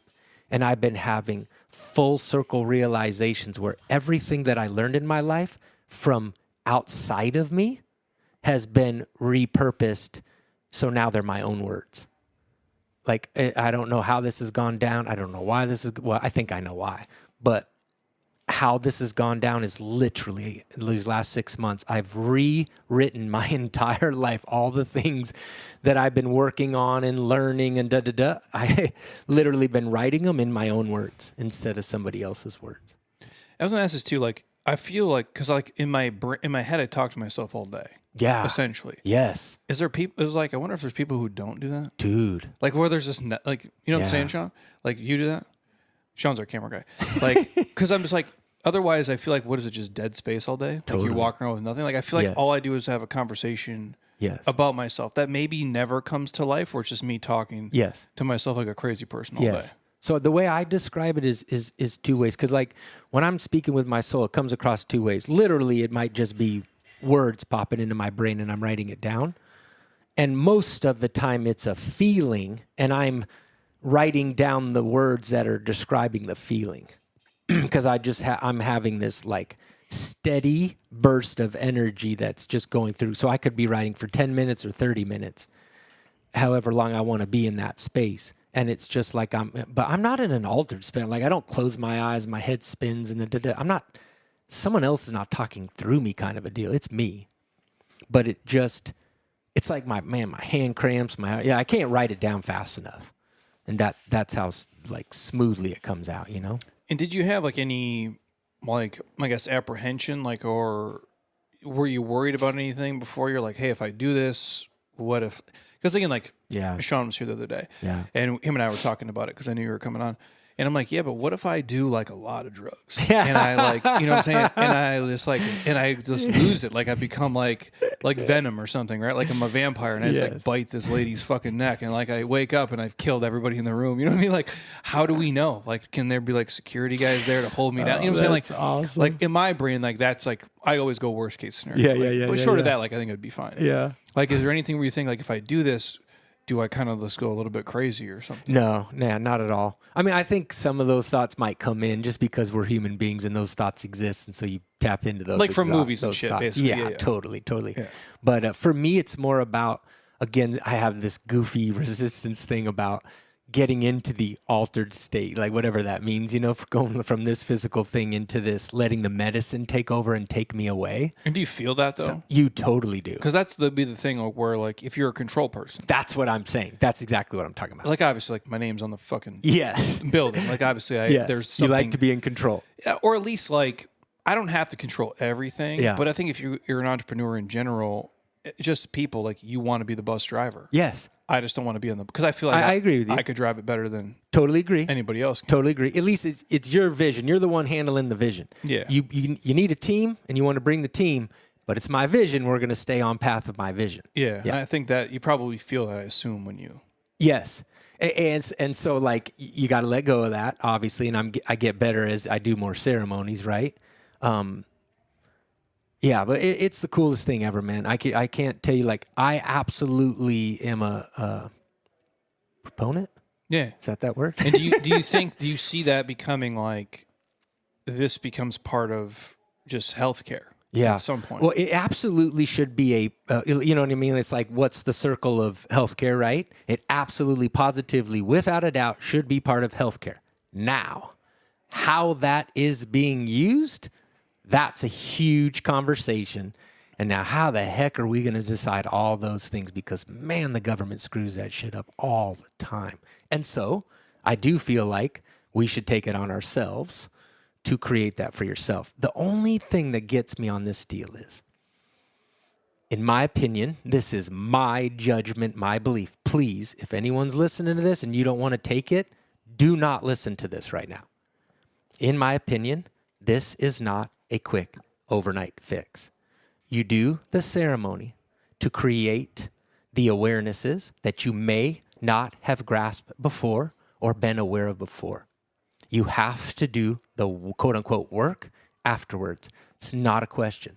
That's why it's so important to find a facilitator that knows what the frick they're doing afterwards, or they refer you to somebody afterwards. And I would also suggest never do it alone. There's tons of people who do, and I think it's amazing that they do, and they're good to do it on their own. And they're probably knowing that it's legit. I'm good. This is what I'm doing it for. I'm good. I'm talking about the people who need the therapy. They've had a lot of trauma and da-da-da-da-da. Highly suggest never doing that by yourself. Yeah, no, that seems... I would not... That seems dangerous to me. Absolutely. Yeah. And that's your the movie deal where like where I kill three neighbors and then Yes. wake up and I'm on a Dateline episode. Dude, the minute that comes out in society, man, the news goes crazy on that, and we can't have this anymore because that's Yeah, that's where. But again, like I do feel like there's like progress in a lot of stuff because like if you think about like now like they're different things, but where now ketamine is a thing where like people will use it like they mail it to your home, don't they? You can't. I think your sister was on here telling me like people can do it from their house. Yeah, like telemedicine. Yeah, which that seems kind of wild to me, bro. I agree with you there. But I mean, fuck, dude. Yeah. But when you look at like, because again, like if I always say if you took obviously America's it's huge. There's 330 million of us. Yeah. But if there was only 30 of us, we wouldn't do things the same. Yeah. You know what I mean? Like you'd be like, hey man, sure. I want to do mushrooms. We wouldn't be like, oh, we gotta lock Doug up here in this room for we just wouldn't do that. Yeah. So, and again, who gets to decide like what's safe and what's not safe? Yes. What is beneficial, what's not beneficial? And I guess the hard part with these things, like with any with the MDMA or any of the stuff, you can't really do like these double blind placebos and like have because you either do it or you don't. Totally. But I've heard so many people, whether it's anecdotal or not, like have these, hey man, I was addicted to this and now I'm not, or I was dealing with this and not, absolutely. And not that it cured it in a second, but it gave them a different perspective or to see things different or look at it. And that's how I think of anything. It's like if you want to call it a drug or a medicine or whatever, it's not like even if you want to go like fitness, you can't eat all the steroids and do nothing. Like you got to still fucking it's not like Arnold did a bunch of steroids and just became Arnold. Yes. Like he fucking trained his ass off. Like it's enhanced. Man. So that's what you get though. Yes. It's the same thing here. It's like how I look at when you go to I'll use a Tony Robbins conference because it's the best example I've ever seen play out in behavior.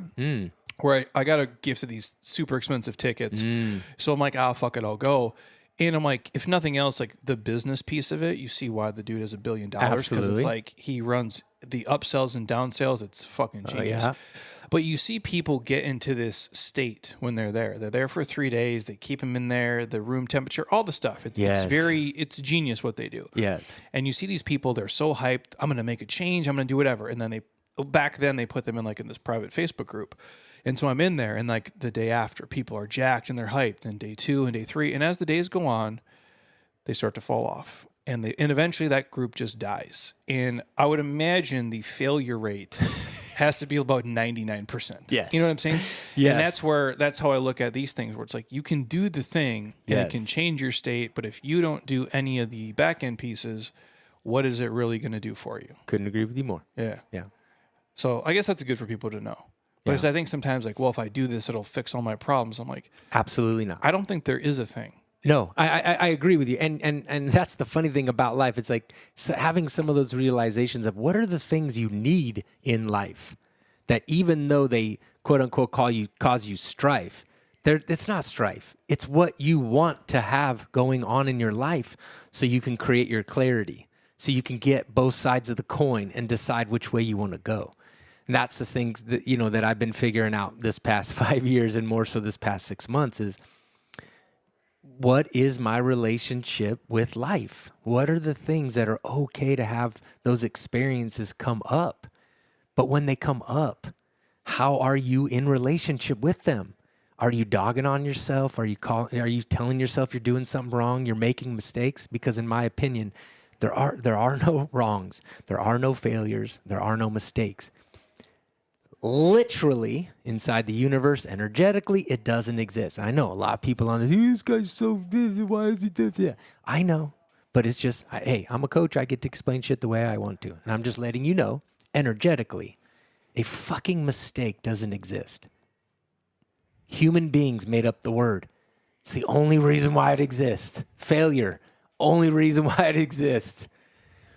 The way you look at a failure. Thank you, life, for showing me this beautiful experience in front of my face. How would I like to now respond? Do I want to take out a gun and shoot this person in front of me and go to jail for life? Or would I like to sit here for a second, breathe, reflect? I think we need to talk another time. You know what I mean? Like it's not like it's a simple deal. It's not easy. Yeah, well, it's like a perspective thing, really. It's everything. You've probably seen it before. It's like the Jocko has one where it's like he just says good. It's like I think the story was like somebody was coming to him about like they're on a mission, obviously, serving the military, and it was like something bad happened. He's like, I know what you're going to say. You're going to say good. It's like every single thing is like, oh, mission got canceled. Good. I love another that. chance for us. Like every single problem, he just said good, and then had a different spin on it. Yeah, like it switched them right into that mindset. Yeah, beautiful. And again, like obviously nobody likes to fail and like make these mistakes and things. I go, but when you can look at them, like the catastrophic ones, I don't know. I've never had one. Yeah. But the other things where it's like, I fuck this up. Like, well, okay. Well, the next time I do it, I won't fuck it up, or I'll do it differently, or I'll look at it. And really, when I look at life, and that's the hard part. Like the shittiest things you've probably been through. And it sucks when you're in them, bro. Mm-hmm. I get it. Because even for me, I say all the things now, and I've been through my own bullshit. Mm-hmm. And when I'm in it, I fucking hate it. And I want to like just basically sleep the days away to get past them. I go, but when you're through them, you're like, oh, this is the best experience I had because now I have this perspective, and it did change me for the better. Yes. It's just hard to see that in the moment, and it's hard to see it like when it happens. Yes. Especially in real time. I couldn't agree more. So this is like one of those relationships I'm having with myself right now is, okay, resistance comes up. Some life experience comes up where it doesn't feel very good. I don't like it, right? Am I now going to decide to do something else, leave this, forget it, throw it in the trash can, blah, blah, blah? Or do I decide to go, oh, okay, what is this showing me now? What is this assisting me with? That now, if I take a look at this now and I take care of it now, it's literally opening up a pathway in a month from now, a year from now, 2 years from now that I can't see ahead of me. Or again, if I choose to just not do it, it's like, man, this could have been one of the most amazing things you've ever done in your life, but you decided not to do it because you blamed everybody else for this life experience. You said it was about everybody else. They did it to me. I got fucked.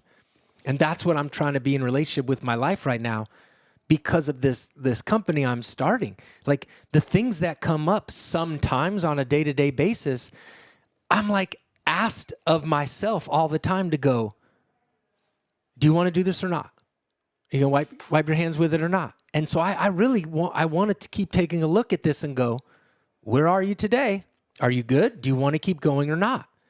Because I don't want to make a decision off of it was hard. I had contrast. Shit came up.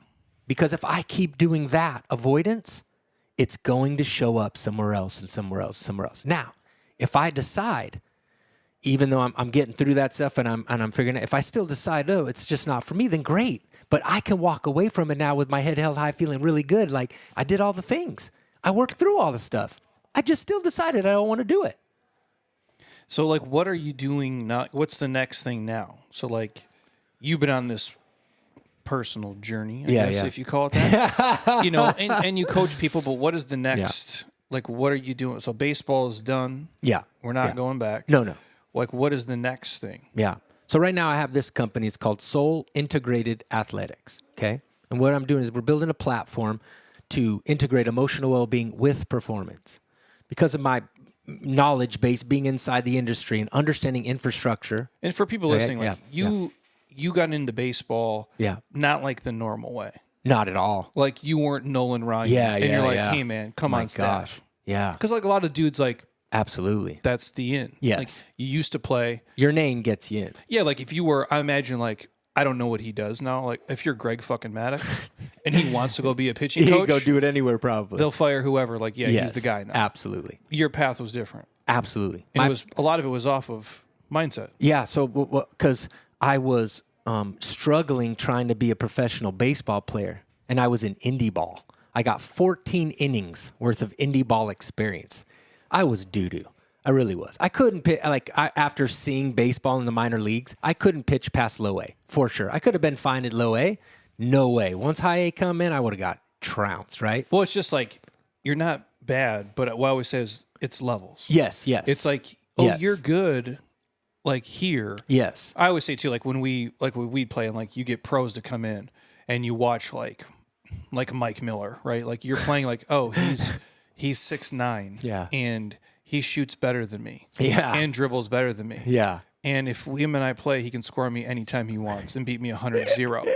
Okay, no, I'm not as good. Yes. Like it's just like you're good for this, but it's like golf. Yes. Like I play golf. Yeah, so does Tiger, dude. There's levels to it, and that's what you're describing. Absolutely. And so I'm there trying to make a way as a player, and it's just not working out. And so 6 months after I'm released for the last time, I got an opportunity to be a pitching coach as a rookie ball coach in the Montreal Expos organization. I was like 24 at the time, 24, 25. So basically, like most of the pitchers were older than me, you know, at a certain level, right? And so I went through this whole deal of like, what am I doing here? I fought so hard to be a player. How the heck did they make me a coach? How am I in professional baseball? I was so happy to be there, but at the same time, I was like, dude, I don't belong here. That was my belief, you know? And so I had to, through the years, I had to figure out a way to understand, like, no, you belong. There's a reason why you're here. You wouldn't be here if you didn't belong. And now let's go. And so I just started to do that. And eventually, like in 2013 it was, because I started coaching in 2003 or 4. 2013, I went with the Astros. And in 2014, that one off season, I skipped from rookie ball. I skipped all the levels of minor leagues and went as a roving pitching instructor because I did one conversation. Like, this is how the world works. Like, when people say law of attraction, okay, so this is how law of attraction works, right? I'm in 2013.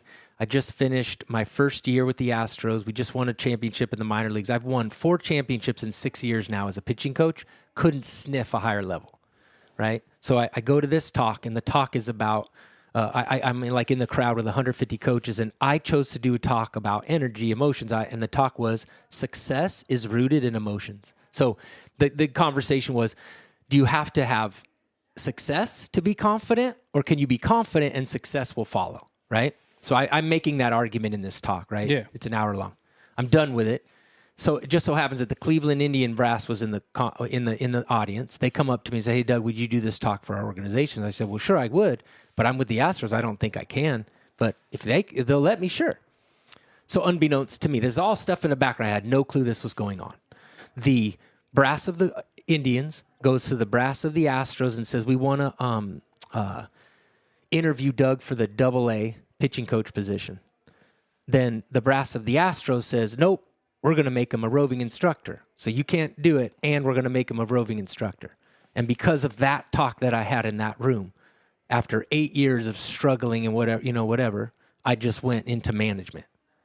Then I was a rover for 2 years, a coordinator for 2 years, big leagues for 2 years. Overnight success. That's what I'm saying, right? That's that story right there. Overnight success, yeah. But it was like because you talked about something that was, it's just different. It's Absolutely a mindset different. thing. Yes, and that's what I'm doing with Soul Integrated Athletics. I'm approaching the emotional well-being, mental health game different than anyone else because of my understanding of my own life and my relationship with emotions, but also my understanding of how the infrastructure of an organization in professional sports works. You can't do it the way they're trying to do it right now. You can, but you're never going to help enough people soon enough, efficiently enough. But I'm trying to help athletes create their own career now so they have a fighting chance if they're in an organization that doesn't really know how to support them. So I help the organization out. I help the coaching staff out. I help the mental health instructors out. I help the sports psychologists out. And I, of course, help the athletes out. That's what this platform is for. And like, what is it? Like, what will it look like? On like a user end, or like for people who are listening. Yeah. And so it's interesting because now I go like, man, how much do I want to share now? Because I'm looking for investment and it's not on the market, blah blah blah. Or just a broad. So you're coaching all of it, or what is it? So at first, yes, so there'll be of course, like any app, right? There's going to be some education and some tools, right? And I won't get in total particulars of how we organize it and all. Yeah. But there'll be education and tools with your well-being, with your performance, the way we marry together, IP, blah blah blah. And what level does this start at? Like what age? We're starting with professional athletes first. We're going to go B2B. We want to brand ourselves, create the validity, the data, all that. We want to be the leaders in emotional and performance analytics. We do that. We get that bus rolling. And then as we figure that out, we understand what we're going to do at all the levels below that to hopefully one day get into youth sports and show up in all youth sports. Then this is the way, way, way down the line mogul type thing. If we, and I say if we, when we, this is going to work. When we get this thing rolling, we want to then bring it into general public because I feel like this is going to be a very simple and efficient way to help yourselves out in life, period. And it's not like you grab an app and you get lost in all the options. Like this will be a very simple, direct way to just create a system for yourself, a way of being for yourself. It's like a curriculum or like a protocol almost. Yep, a little bit of both. But like you'll be the owner of all that. It won't be me telling you what you need to do. I'm just giving you education and foundation and then offering tools that you can use. But then again, you'll understand how to use that and then go on your own direction. So for like anybody, whether it's sports or not, like I guess for most people, like you. Again, there's roadblocks everywhere. Yeah. There's all the things, timing, circumstance, genetics, yes. You name it. Like all those things factor yes. into everything. Yes. But like for a lot of us, like you are your own worst enemy at times. Absolutely. Or your own. I don't know if that's best the right way and to put worst. It. Or you're the biggest limiting factor in what. Who else is limiting it? Yeah. Because it's based on your vibration, your frequency that you're sending out. You're the only factor. And that's where people go, I hate you. what are you talking about? Because I say, well, it's about you. It's not about them. What's like, or your belief system, right? Like It's if all I your belief system. I guess now I always use the example of us here.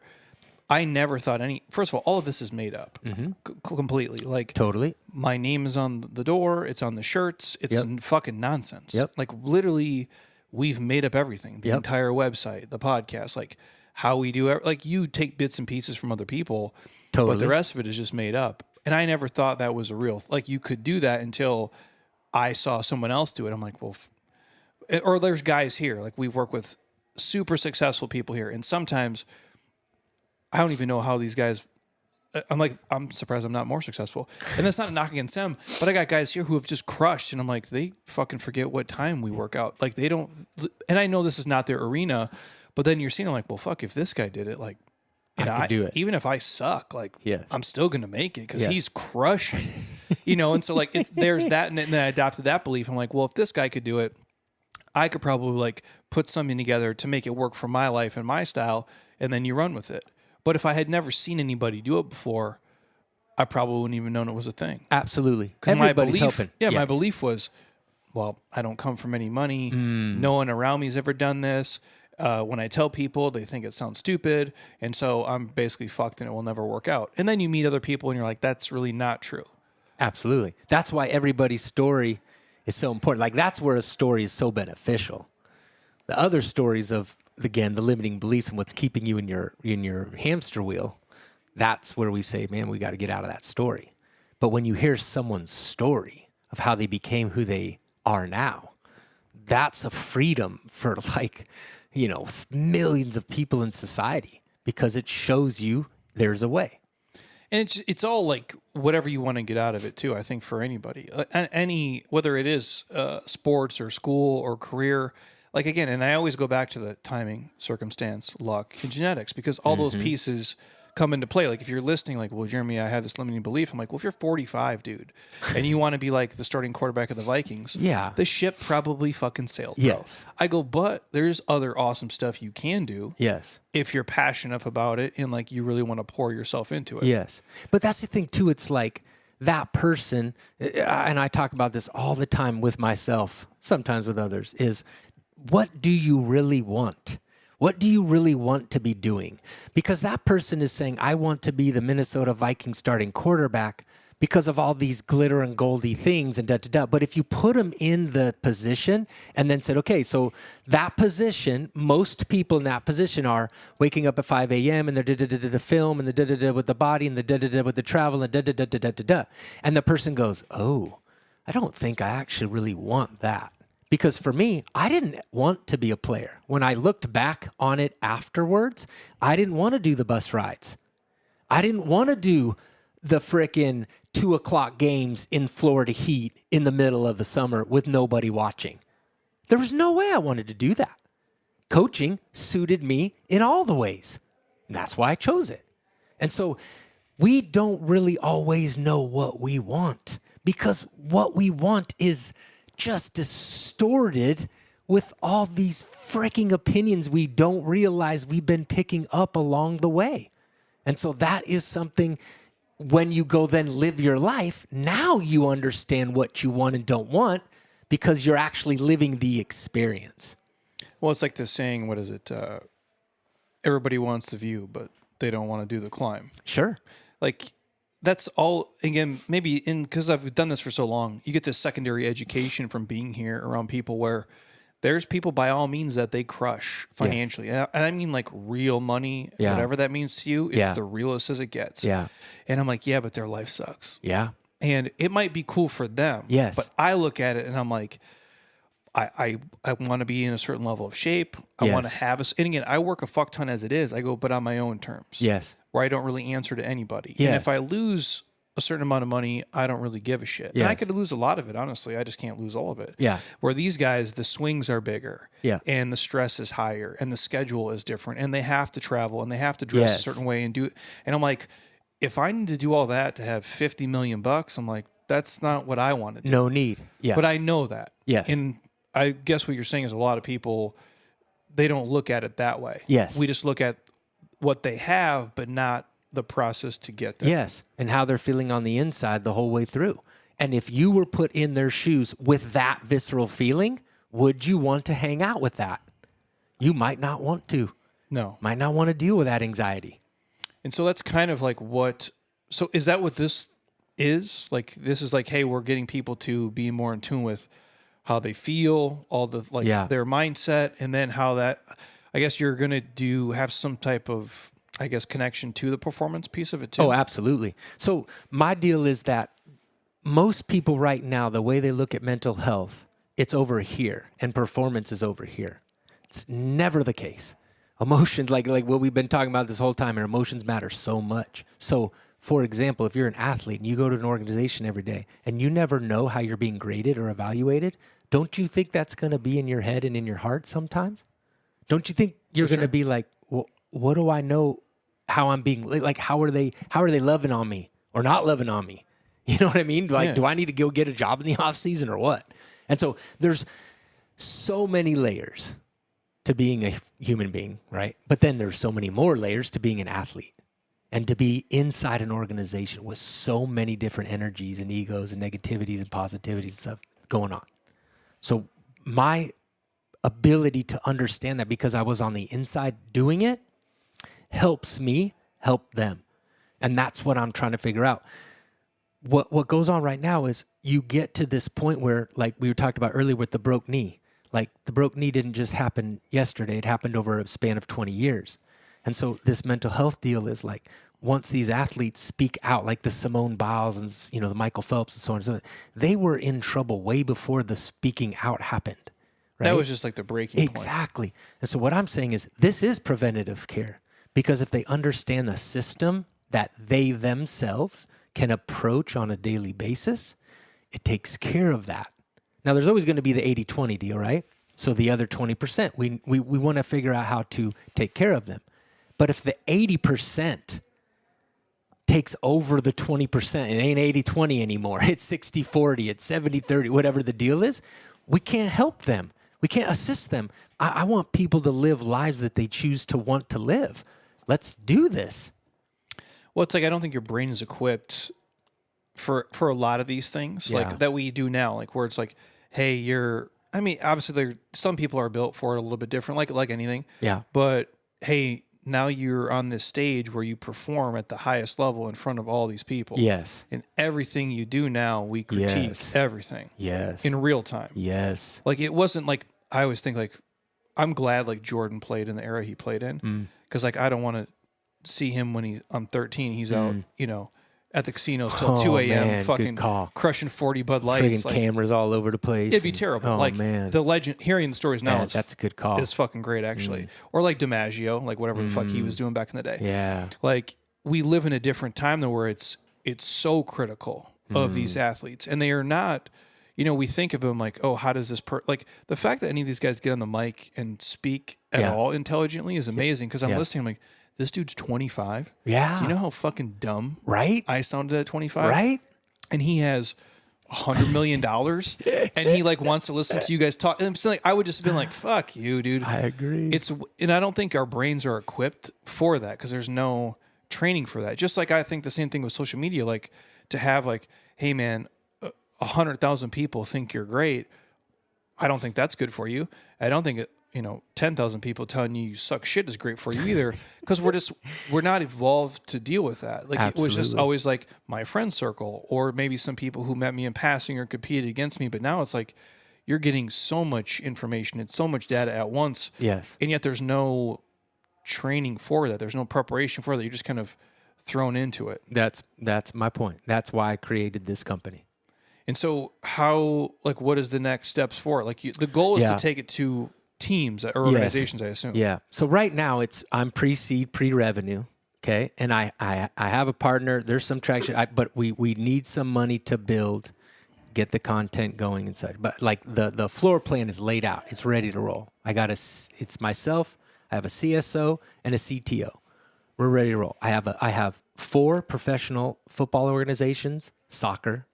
I gotta say football, so it's legit. Yeah, I'm thinking like football. Yeah, football organizations ready to roll. So we'll be able to collect the data, get things rolling. It's just a matter of I want an amazing investor or investors that understand what this is. Yes, we absolutely will make money for you. We understand it's a business, and you do have to have revenue to keep a business running, keep the lights on, right? We will get you your money, but we want somebody that's special, that understands what the bigger vision is, to allow us the time to go do it, to go get it done. And I know for sure, absolutely, whoever's out there wants to invest, we will absolutely get it done. It's not a question. I've never not gotten something done that I want to go do. And it has nothing to do with my hard work and my da-da-da-da-da-da. It's just because when I'm in alignment with something, that's it. It's over with. I don't have any questions about it. I'm in alignment with this. Yeah. Well, it seems like you're relatively passionate about it. You know what I mean? So like there's that too. Yeah. So what is you guys have like a time frame in line, or you're just like you kind of play it as it goes? So what I'm doing is continuing to just be prepared and prepped. I've met with a couple investors and such, and my job is like just to be ready by the first of the year to go full bore, to get the full on investment so we can start the build. But the minute, like if someone's listening right now and says, we want to give you your ask, let's get going, I'll get going the next day. There's no waiting time. I'm ready to roll.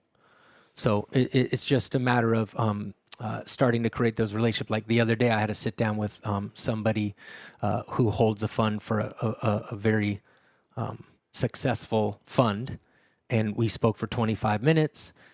We seemed like we're on a good page with each other. I'm sending them a deck. Hopefully, we'll have future conversations, and hopefully, we'll be off and running. But can't wait for that. Like, whoever's there, let's go. Yeah, that's exciting, man. It's not easy. No, nothing. Simple, is. Not easy. That's a thing I always say. I'm always saying now. It's simple. It doesn't mean it's always easy. No, well, I would say it's like it's fitness, right? It's easy in theory. Yeah. It's harder in application. Yes. Like you look at it on a whiteboard, like, oh, that doesn't seem bad, and then you do it, and like, oh, that workout sucks. Like, oh, yeah. When I first started, oh my God, I was like, oh, I'm ready. Nope. Another month went by. Oh yeah, now I'm ready. Nope. Another month went by. No, but it's the only thing. We said this before too. It's the only thing. Like the longer you do it, the more likely you are to fail or to just keep it going. Yes. Not just the momentum and the energy. Yeah.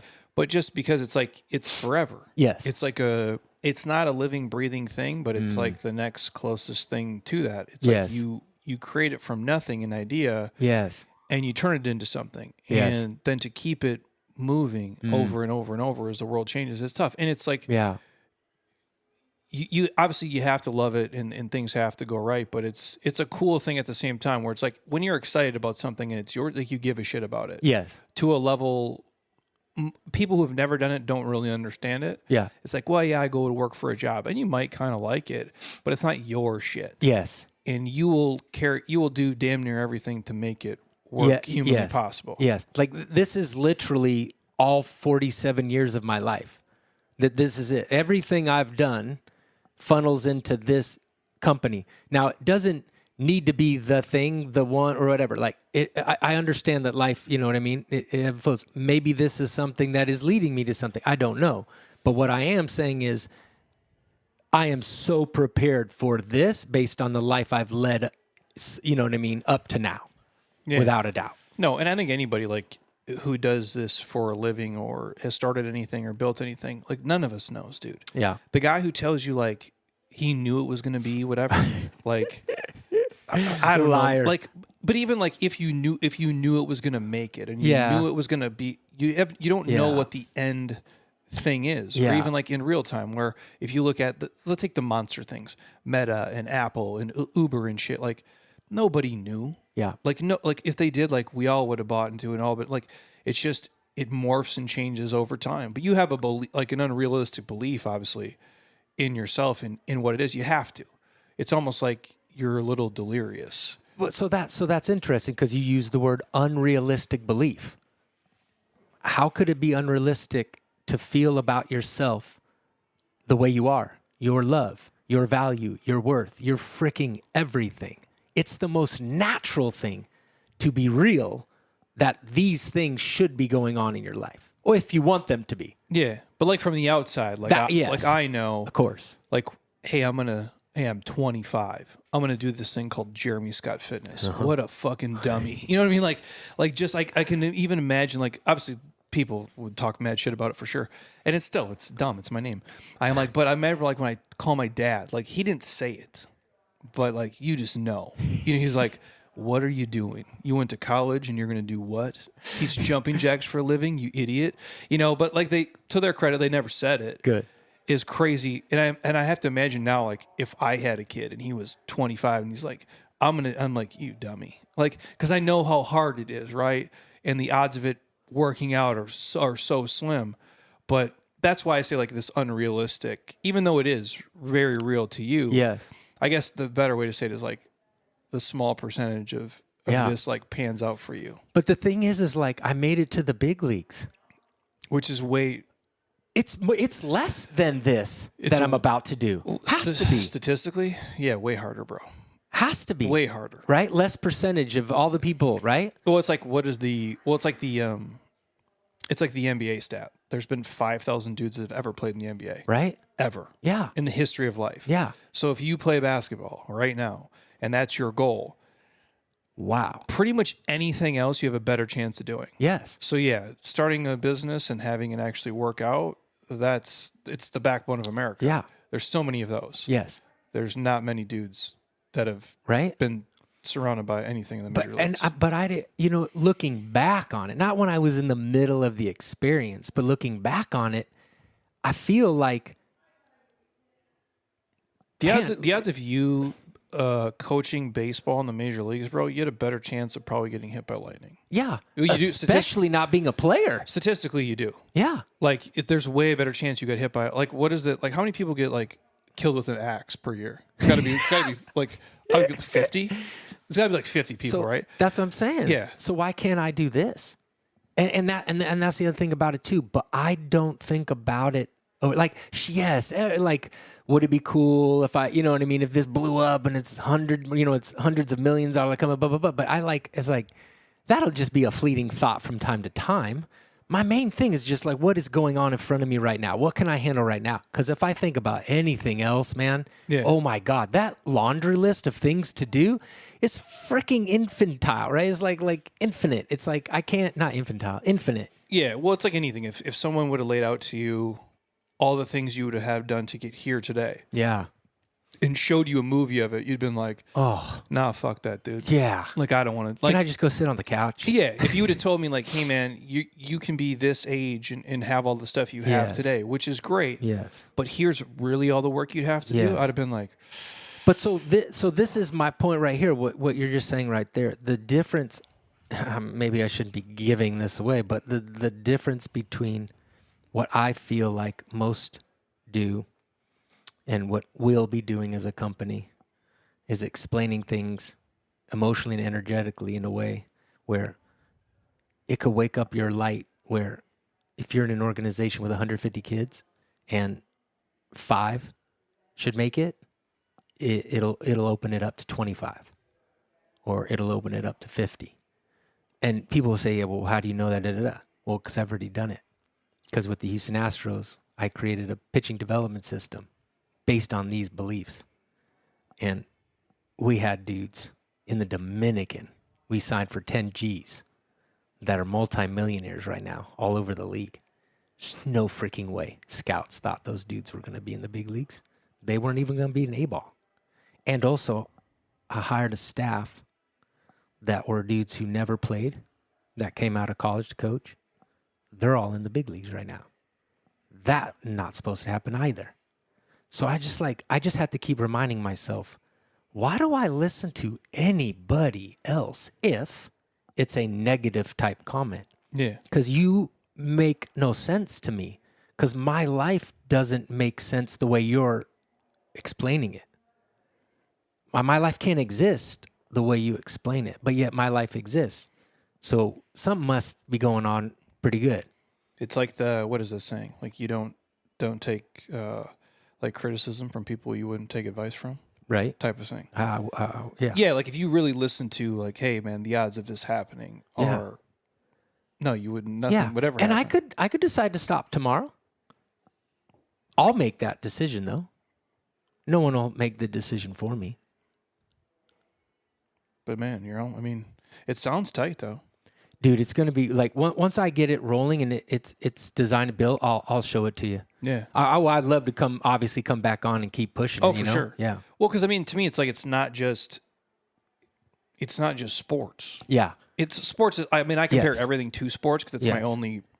This is all. Totally. This is the closest thing I could do to playing pro sports. Yes. Is this? Yeah. So obviously, I compare everything to that. But there is so many life lessons you do learn in that, and all those things along the way. But what I'm saying is like you could take these same pieces and apply it to entrepreneurship, because really it's the same thing. It's just they're just games. Life is the same everywhere. Yeah. It doesn't react differently because you live in Ecuador or whatever. It doesn't respond to you. Your relationship with it is not different. Yeah. But the way you're thinking and feeling about your life, that's different. So where do people, can they see any of this stuff, look at it, social websites, anything? Not yet. Right now, soulintegratedathletics.com is like a landing page because we haven't put any, we're not pushing any funding into a website where we're, all our, whatever the word is, all our time is spent over here. Right? Yeah. We were just ground floor up,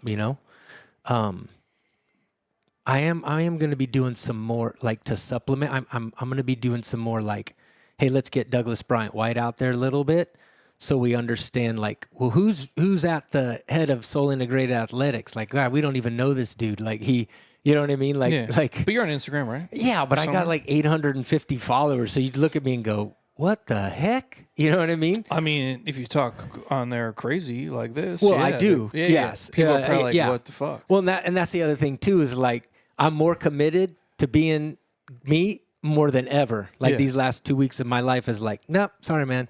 This is it, full on. As quirky and fucked up as it may be and crazy, well, sorry, buddy. This is how it's going to be. But I think, but I appreciate that more than like if you just shared, like if you got on there with like a suit and tie. You know what I'm saying? And you like made these like 60-second commercials, and then we met you, and you start talking. Like, and the reason I say is because like, so the tissue doctor we work with, like he's a doctor, like, and he knows the body very well, and that's what I go to him for. But and I've known him for 10 years, and he wasn't. I'm sure he was always this person, but he's had this progression in his life, and so now he'll talk like. I'm going to make up fucking terms so nobody take this serious, but it's like he's talking about source energy and fucking unicorn tears and shit and whatever. Unicorn tears. Yeah, and it's all great. He's like, Jeremy, do you feel this energy? And I'm like, I don't know, bro. Can we just like, my hip is tight. Can you just like scrape that out? I love that. I go, so I'm like, dude, but just give me like 90% of like and then just do the other 10% of your crazy shit. I love that. But he does that though. Yes. And so when I send people to him, I go, just so you know, he's cuckoo. He's going to help you, but he's going to say this other shit. Yeah. And the only reason I say this is because it preps them. Yes. So they know. Yeah. They can be a little more accepting of it. Yeah. And that's all it is. It's like there's the totally the tactical stuff, I call it, or totally like the physical stuff, and then this other. And I'm not against the other stuff. Sure. I'm like, I just need both. Well, everybody needs both. Yeah. So that's the thing. It's like, well, where on the continuum are you? If you're so steeped in physical beliefs, then you're going to need somebody who touches your body and maneuvers your body and so on and so forth. For sure. And hopefully at some point in life, you still try to be open to emotions, energy, and blah, blah, blah, blah, blah, right? But the deal is so interesting about that is like, because for me now, is like the way I heal myself if some parts of my body don't feel good is I go, what's my relationship with what's going on in that body? Like what is the energy behind it, the emotion behind it, the story behind it? I do that first to set the tone, and then I go to the massage therapist, or then I go do the workout, or then I go to the person who's going to rehab it or whatever. But like I've had plenty of experiences, I shit you not, where like I'll have a debilitating back spasm in the middle of my back because I've had them since I was 26, and I'll get in a conversation with somebody I choose to reach out to for the sake of softening that energy. Yeah. And by the time we get off the phone, all I need to do now is have a massage therapist roll out a knot. That's it. It's similar. He'll say like